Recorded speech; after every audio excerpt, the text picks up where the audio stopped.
को भी अपने बहू को बुलाते हैं। बाल गोविंद कहता है, बहू बहू दुल्हन, अब तो जो होना था सो हो गया,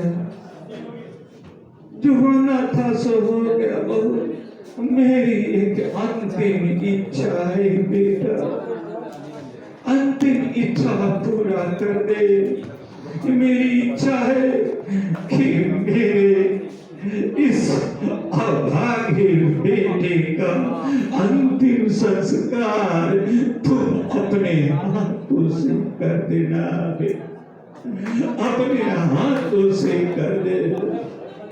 अब नहीं पापा, नहीं नहीं, हमसे नहीं होगा। जिसने एक दिन पहले मेरे मांग में सिंदूर डाला है, मैं उसके मुखड़े में आग कैसे लगाऊंगी, कैसे लगाऊंगी। हे विधाता, क्या किया, मुझे भी ये चाहिए, उनके साथ को भी सुला दीजिए, हम जीना नहीं चाहे।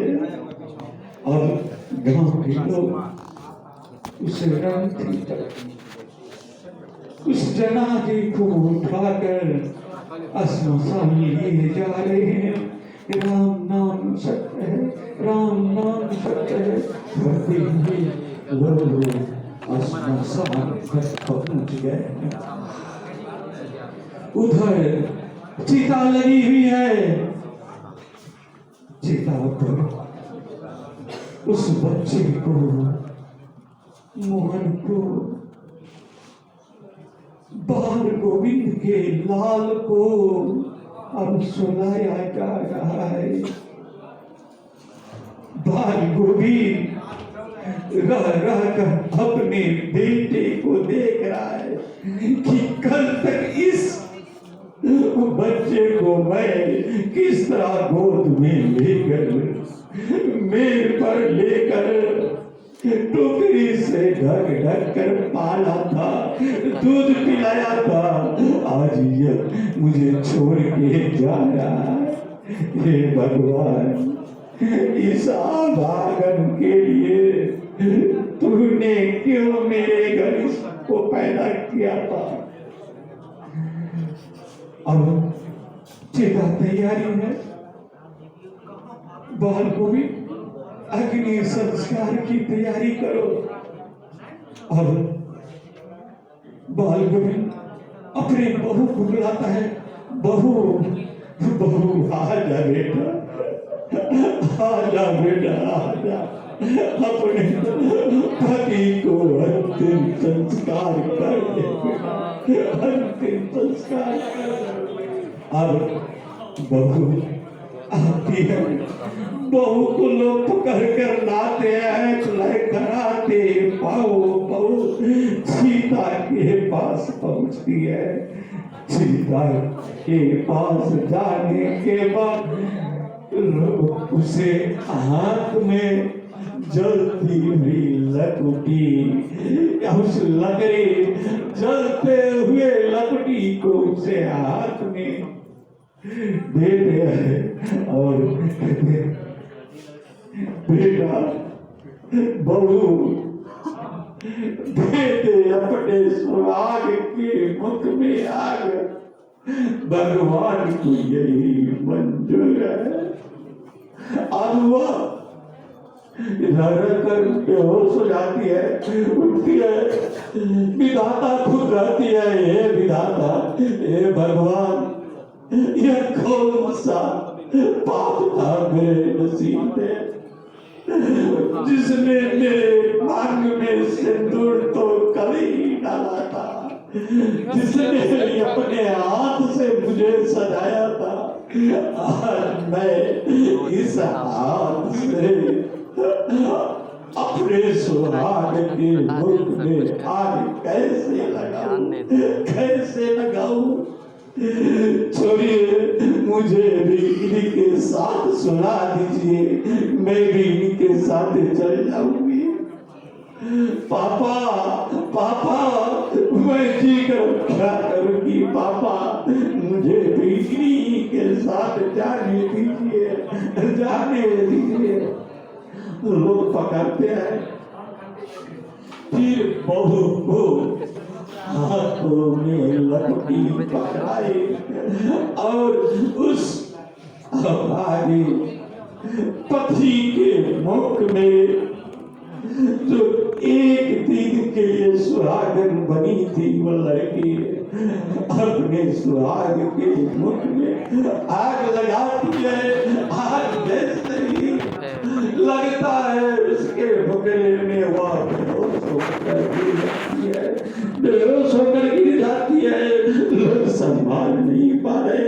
हे भगवान, यह दिन देखने को, यही दिन देखना था, अब यही बचा हुआ था।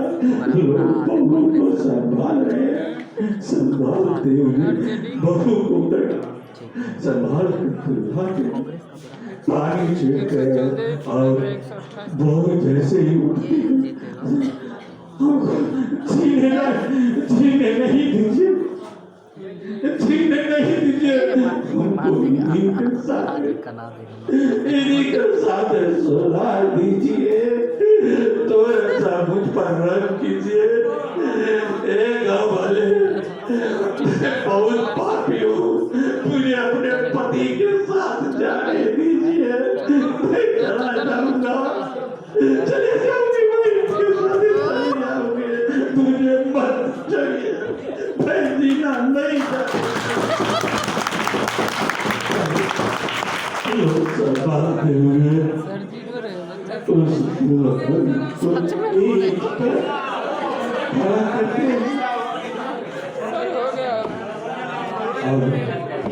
सर अब रो देंगे हम लोग। सर अब रोने लगेंगे हम लोग। बाप रे, संभाल कर लिए जाते हैं अपने घर पर। अंतिम संस्कार के बाद जो भी क्रियाकलाप होता है, क्रियाकलाप हो गया। अब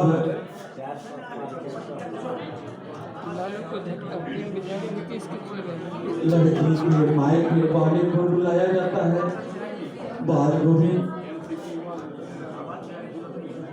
अपने भरी सभा में अपने दुल्हन यानी बहू को बुलाकर कहते हैं, बहू तूने मेरी सभी इच्छाएं पूरा कर दी, एक मेरी इच्छा और बची है, यह मेरी इच्छा पूरी कर दे बेटा। बोलिए पापा, अब आपकी दुनिया में क्या बचा है? अब तो आपका बेटा चला गया, मैं ही तो सब कुछ कहिए जो कहिए मैं करूँगी। नहीं बेटा, मेरी इच्छा है कि मैं अपने बहू का कन्यादान करना चाहता हूँ। आप लोग को भी बोल रहे हैं, एक सुंदर कोई लड़का खोजिए, मेरे बेटे से बेहतर सुंदर, और मैं इस लड़की का शादी, इस लड़की का कन्यादान मैं अपने हाथ से करना चाहता हूँ। बहू कहना नहीं बेटा, मेरी अंतिम इच्छा है। दुल्हन कहती है, नहीं पापा ऐसा नहीं कीजिए, मैं अगर मेरी शादी आप कर दोगे तो आपकी सेवा कौन करेगी? आप कैसे रहिएगा पापा? बेटा मेरा अब क्या है, मैं तो कुछ ही दिन के मेहमान हूँ, लेकिन तुम्हारा भी सारा जिंदगी बचा हुआ है। सोच बेटा, अगर मैं मर जाऊंगा तो तुम्हें कौन देखेगा, कौन देखेगा? बेटा करना नहीं, तुम शादी कर लो। यह तो सपना था, खत्म हो गया, अब से तुम्हारा सपना शुरू होगा, शादी कर लो। सब लोग मिलकर लड़का देखते हैं और लड़का देखकर ठीक बाल गोविंद अपने हाथ से अपने बहू का कन्यादान करता है। बहू चली जाती है ससुराल रोते हुए और कहती है, पापा मैं जा रही हूँ, लेकिन आप अपना ख्याल रखिएगा। हाँ बेटा, तुम भी अपना ख्याल रखना। इस तरह बहू चली जाती है। बाल गोविंद रोज की तरह उसी तरह डफली बजाता है, अपने मरई में सोता है, डफली बजाता है, रोज 4 बजे भोर में उठकर डफली बजाता है। लोग उठ जाते हैं, गिरिनियां काम करने लगती है। अब एक दिन की बात है जब सारे लोग लेट से उठते हैं और कहते हैं कि अरे इस समय उठा, अरे आज लगता है कि डफली नहीं बजा है, बाल गोविंद नहीं उठा है क्या? सब लोग जाते हैं कि चलो देखते हैं बाल गोविंद कहाँ है। अब मड़ई में जाकर देखता है तो बाल गोविंद का डफली उधर पड़ा हुआ है और बाल गोविंद दुनिया छोड़कर जा चुका है। वह डफली और अपने सारे कहानी को, सारी दुनिया अपनी जिंदगी के हर कहानी को समेटे बाल गोविंद अपने साथ लेकर जा चुका था। बाल गोविंद का सारा कहानी खत्म हो चुका था। कहानी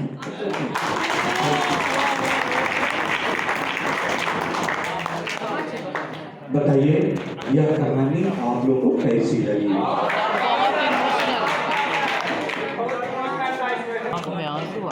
कहानी आप लोग भी कहते होंगे, किताब में पढ़े होंगे, कितने टीचर हैं जो इस भाव की कहानी कह पाते। शमशान में ना जाए, लेकिन इसमें बाल गोविंद जी ने अपनी बहू के द्वारा अपने बेटे को अग्नि दिलवाई थी। बहुत अच्छा, बहुत अच्छा। और कोई कहना चाह रहे हैं? आप चला गया, शादी किया तो कुछ ही दिन के बाद 6 दिन का बच्चा छोड़कर उसकी माँ चली गई। अब कितना कष्ट करे कि उसको बच्चा को कोई पोसता है, पालता है। पालने के बाद जब सुख की घड़ी आई कि बहू आई घर में और खुशी, कितना क्षणिक खुशी था, इस तरह एक फिर गांव में चला जाता है। ये हम लोग देख रहे हैं जो सामाजिक परंपरा, सामाजिक विपत्ति कैसे कैसे लोगों के ऊपर पड़ता है। लोग देखते हैं क्या यश राम वृक्ष बेनीपुरी ने जो इसको उद्धरित किया है, इस कहानी के माध्यम से झकझोर दिया है, किसी भी मन को झकझोर देता है। अंतर आत्मा को हर बिंदु इसका है जो छूने वाली बिंदु है। और इस कहानी को एजुकेशन टेक्नोलॉजी के माध्यम से आपको सुनाया गया। टेक्नोलॉजी वही होता है, पढ़ाना तो वही है। इसी कहानी को सब लोग किताब में भी पढ़े थे, पढ़ाते थे, पढ़ देते हैं, वह रोचक नहीं होता है। लेकिन